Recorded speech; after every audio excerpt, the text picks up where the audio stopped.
Listen, it is a bad hair day, it is a bad makeup day, the nails are growing out and are breaking, and I am swollen because it is that time of the month, and I'm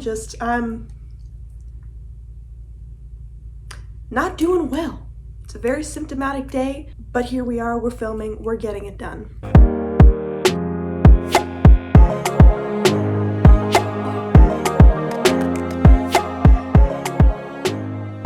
So I know it is kind of late to do a goals for 2025 video, but I was kind of busy the first couple weeks of January, you know, starting a new school program, which has been going very well. Thank you for asking. But I wanted to do this video because I know that most of my videos have been very horse focused, very equine education, very focused on my Percheron Polly, but I have this guy too. Yeah, this is Padfoot. If you have not seen any of the videos that have him in it, he's in a lot more of my vlog type videos. Am I stressing you out? He is a 5-year-old standard poodle, and he is an emotional support animal, not a service dog. He's an emotional support animal, two very different things. And I have a lot of plans for us this year because I want us to actually get a handle on some of the training issues that we've had. I want us to really excel in our relationship together, and I just really want to have more boundaries, more structure. There's a lot of things that I want to accomplish this year with this guy, and I'm hoping to... Oh, are you leaving? He's bored. He left so I can get a little bit more up close and personal with y'all as we talk about this. I am really hoping to share more about Padfoot this year, more about my love of dogs, hoping to do some more dog focused videos. I have a couple videos that are planned for the next month or two. Hopefully I want to do a video on you know, what Padfoot eats in a day because he's raw and fresh fed, talk a little bit about that. I want to do a video about the doodle problem because it's a problem. But let's just start off with this. I'm really hoping to share more about our training journey this year, as I'm hoping to do a lot more training with him. And so I thought if I'm going to do that, I might as well share what it is that I'm hoping to accomplish with him and what our goals are. Also, if you're wondering why I've got a different background going on, it's because the lighting in here is actually kind of decent, so I'm utilizing that natural lighting, and also because Padfoot was down here and I wanted him to at least be in part of the video. Okay, so my first goal is to completely eliminate Padfoot's reactivity on leashed walks, or at least get it to the point where I don't have to be constantly focused on it, because Padfoot is leash reactive, unfortunately. It's a lot better than it used to be, but it came from a combination of being attacked by several off-leash dogs, or rushed by several off-leash dogs, both of the two actually. And also I think a lot of it came from my severe anxiety, because when he wants to go outside. It is negative 22 degrees out. I'll let you out in a minute, okay? My God, he just gave me some serious stink eye. When we got Padfoot, we got him originally as a psychiatric service dog prospect, but unfortunately because of how bad my mental health was at the time, I was not actually able to properly train him for it. And so he's still an emotional support animal. He can do deep pressure therapy, all of that stuff. But anyways, because of my severe anxiety, I think, you know, I would always avoid people on walks because I didn't want to talk to anyone because I had severe social anxiety. And so I think I would get really tense anytime we passed someone on the street. And so I think I definitely contributed to the reactivity, because I've noticed even when I wasn't fully focused on training the reactivity, that during times when my anxiety was not as bad, his reactivity was not as bad. So I think the fact that I'm not really an anxious person anymore is definitely going to help. But I really want the reactivity to basically be something that I don't even have to think about. If he reacts once in a blue moon, I can learn to live with that. Obviously, I would like to completely eliminate it if possible, but I'm also trying to be realistic, as I know I have a lot of different things that I want to focus on. Number 2, and this is probably the one that my parents care about the most, is I want to eliminate his counter surfing. Padfoot has pretty much been a hardcore counter surfer since the day that he was big enough to reach the counter. And while yes, it's just annoying and problematic because sometimes we can turn around and there's just like $10 worth of steak gone, it has also proven to be pretty dangerous for him because a couple years ago he actually managed to end up with 2 toothpicks and a whole water chestnut forming a dam in his pylorus, which is where the like stomach meets the intestine. If you want a full story time on that whole debacle, I can definitely do that. It was definitely one of my least favorite 48-hour periods of my life.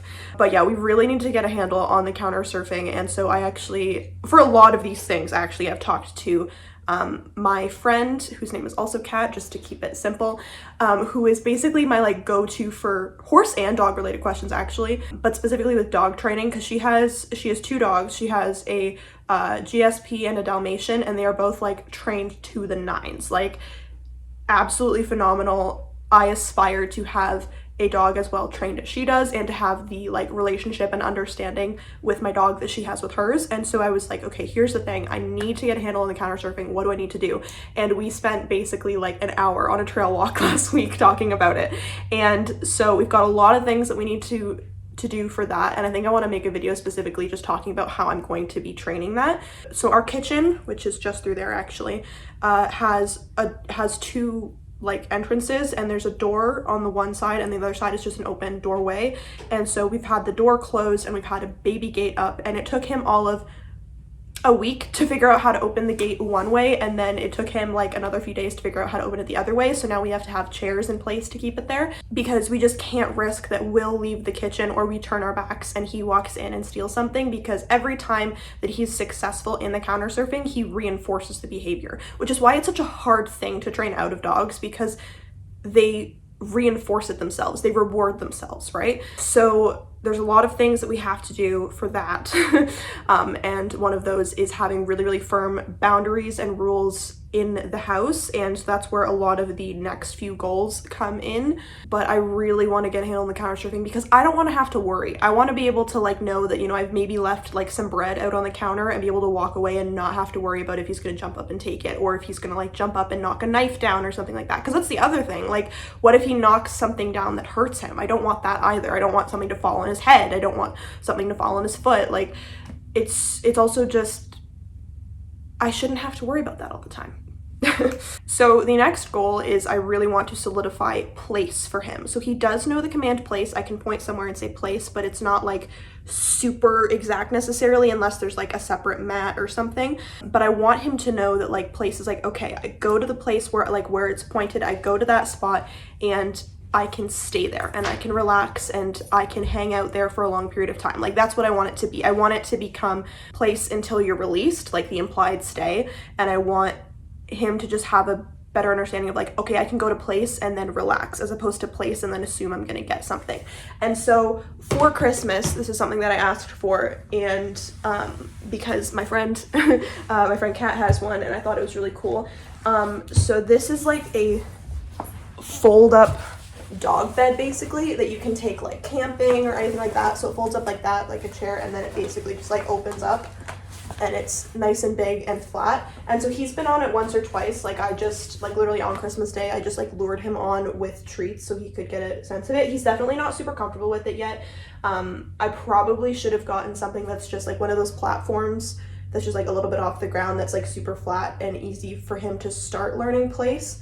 I might still get one of those, but this is something that I think long term is going to be helpful for like a place in the house, but also for me to be able to take it with me to like the barn, so that like if I'm just planning to be outside with Polly for the day, giving her a bath or grooming her or something, that Padfoot can come with me and just be like, and just set this up next to the car and just be like, okay, this is your place and you just hang out here, and he can have his spot. Or if like if I go camping or if we're at the cottage, it's going to be great to have down by the water for him to have his place to hang out.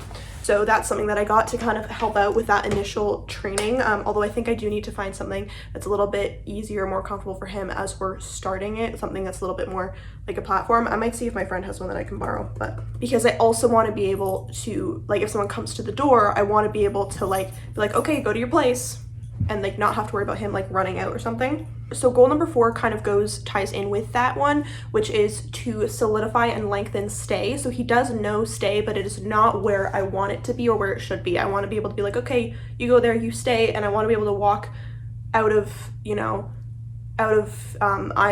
what's the word? Like walk out of his line of vision, like, so it's like, walk away from sight so he can't see me. I don't know why I can't get words today. But be like, okay, you stay, and I'm gonna walk over here, you can't see me anymore, and be able to come back and him still be there. And I want his stay to be able to be long enough so I can like take nice photos of him with his friends and that kind of stuff, because right now his stay, I'd say consistently I can maybe get 10 15 seconds if I'm lucky, which is not where it used to be. I want to get it back to where it should be and lengthen it, and I just want it to be really, really strong. So number 5 is build rules and expectations in the house, and this is what's really going to help with the counter surfing. So one of the things I was talking about with my friend, which is that Padfoot doesn't really have many like rules or like structure in the house, and so I really want to build those solid expectations. So like you can't just like whine and cry at me long periods of time because I'm not doing exactly what you want, or you're allowed to bark when someone knocks at the door, but then when I tell you, okay, that's enough, then you need to stop barking. Or like if he's barking at the window, same thing. I need to be able to tell you, okay, down, enough, and have that not be, continuing. Have very strict rules about the counter and the dining room table. Like when we're at the dining table, you don't get to come up to the dining table. You don't get to touch the table. You don't actually ever get to touch the dining room table. I should be able to leave things on the floor like gloves or a sock and not have to worry about you taking them. And if you take them, I'm going to correct you because you're not allowed to have that. Like just really building structure and like rules for him in the house so that he knows what is expected of him and what is not allowed. Number 6 is have a solid heel. So Padfoot does know when we're on a walk, like if I say with me, he does know to like come to my side, but as soon as he gets rewarded, it's like he releases from it. And so I want to be able to be like, okay, with me, and you are glued to my side until I tell you okay. So I just really want our heel to be strong. I want it to be good for like when we're on walks, and I also don't want it to be leash dependent. I want him to be able to know that he should be in a heel when I tell him, even if he's not leashed. And then number 7, which is not really a training goal specifically, is I really want to get consistent about his physio exercises. So I haven't talked about this on here at all, I don't think, but Padfoot actually had double elbow surgery when he was about a year old. And so because of that, he has to do physio exercises, and we did them originally like during his rehab when he was like a year or 2 years old, but then again my mental health got in the way, and so I didn't do anything with him for years about that, and I obviously hate that I did that, but what are you gonna do? I can't go back and change it. And so I recently, like a couple months ago, I was like, you know what, I'm gonna make an appointment with the physiotherapist again because he hasn't seen her in a couple years, figure out where he's at and what I need to be doing to help him be healthy and comfortable for as long as possible. And so she's like, okay, yeah, he's definitely lost some range of motion. We can probably get a little bit of it back, but not a ton. And so she gave me 3 different sets of exercises to do with him and said, if you can do these once, twice a week, that's great. I have not been doing that. I've probably only done them twice in the past 2 months, which is not nearly enough. It's not acceptable. I want to get to the point where consistently we're doing them at least once a week. So I think I want to set like a date each, I think say okay, we're doing them every Sunday. So then it's like part of a routine, because routine definitely really helps me in my ADHD brain, because it's so easy to be like, I'll do it tomorrow, and then it never happens. So I want to definitely get consistently where we're doing them at least once a week, and if we can do them twice a week, because also a couple of his exercises I think will definitely help with solidifying some of his basic commands, because they're like puppy push-ups, and so there's like sits and downs and that kind of stuff. So I want to get really consistent about that, because continuing his joint health as much as possible is it's really important. I want him to be able to continue to do the stuff he loves, go to daycare and go on trail walks and play around with his friends, and be able to do all that fun stuff for as long as possible. And doing that kind of the physio stuff is helpful. So yeah, those were all of my big dog training goals for 2025. There's a lot of them. I'm hoping I can accomplish them all, obviously, but if not, just a few of them would be great. I'm sure there's probably more, honestly, that I'm not even thinking about right now, but those were the big ones. So let me know if there are any dog related videos you'd like to see, because I definitely want to be posting more dog related videos, some more like training videos, you know, as we're going along working on our goals for this year. And I also want to do some like dog educational videos as well, like I have been doing for the equine education videos. I want to do some dog stuff as well, because I love my dog and I love dogs very, very much. I do more horse videos, I think, because I definitely have more expertise when it comes to horses, but I know a lot about dogs too, so I'd love to share some of that. So if you got to the end, or even if you didn't, thank you so much for watching this video. You can find me on TikTok at Cats Creatures and on Instagram at CatWeaver8. You can also follow Padfoot on Instagram at Padfoot_the poodle. I post some stuff from what he does, you know, day to day, week to week over there. Trying to post more on that actually. And if you liked this video, let me know by leaving a like, maybe leaving a comment of something you would like to see, or let me know about your goals for your dog or any pet that you have for this year, and subscribe if you want to see more, because that really lets me know that I'm doing something that you want. So thank you so much for watching today's video, and I will see you in the next one.